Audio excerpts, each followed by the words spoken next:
સોનગઢ તાલુકાના આંબા ગામે સરપંચ દ્વારા પંચાયત વિસ્તારમાંથી ખેતરોમાં બોર અને આવાસના એક ખેડૂત પાસેથી 12,500ના નામે 77 જેટલા ખેડૂત લોકો પાસેથી ઉઘરાવી ધોળે દાડે તારા બતાવ્યા હતા।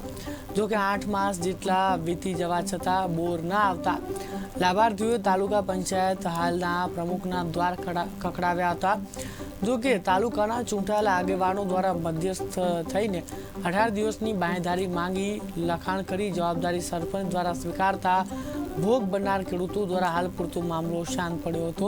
તેમ છતાં 20 દિવસ વીતી ગયા છતાં સરપંચ રાહુલ ગામે દ્વારા ખેડૂત લાભાર્થીઓને રકમ પરત ન કરતા છેવટે ભોગ બનનાર આંબા ગામના ખેડૂતોએ સરપંચ દ્વારા આપવામાં આવેલા બાઉન્સ ચેક સહિતના પુરાવા સાથે વિકાસ કમિશનર ગાંધીનગર સહિત સોનગઢ પોલીસ મથક ફરિયાદ કરી ન્યાયની માંગ કરી છે। જે અંગેની ગંભીરતા પારખી પોલીસ દ્વારા સરપંચના નિવેદનો લેવાયો હોવાનું જાણવા મળ્યું છે। અમારા ગામના સરપંચ શ્રી રાહુલભાઈ પીલાજીભાઈ ગામિત ગામના લગભગ 77 જેટલા બોરના નાણાં પાણીની સિંચાઈની યોજના માટે ઉઘરાવેલા, જે અમારા 5-6 મહિનામાં તમને બોર થઈ જશે એવી બાંયધરી આપેલી, પણ આજ સુધી એણે પરત પૈસા કે બોર કરી આપવામાં આવેલ નથી। 4 ચેક આપવામાં આવેલા હતા 4 વ્યક્તિના નામે। અમારા જે સરપંચ રાહુલભાઈ છે એ અમારા ગામમાં જે બોર કરાવી આપવા ખેતી માટે કહીને જે લોકો પાસેથી 12,500 લઈ લીધા છે એ પાછા પરત કરતા નથી, એટલે અમે અરજી નાખી છે।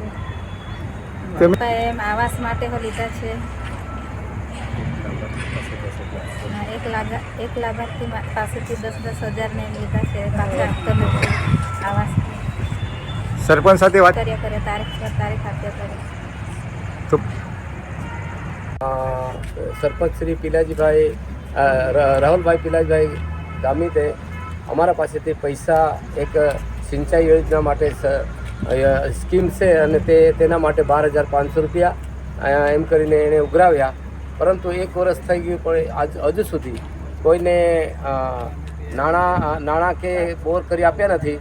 જે બાબતે અમે પ્રથમ તાલુકા પંચાયત ન્યાય સમિતિમાં અરજી આપેલી, ત્યાં અમને 4 ચેક આપવામાં આવ્યા હતા અને તે બાબતે અમે ચર્ચા વિચારણા કરી। તેઓએ કહ્યું કે 20 તારીખ સુધી, ઓક્ટોબરની 20 તારીખે સુધી હું પૈસા આપી દઈશ એમ કહ્યું, પણ તો 20 તારીખ સુધી આપ્યા નથી।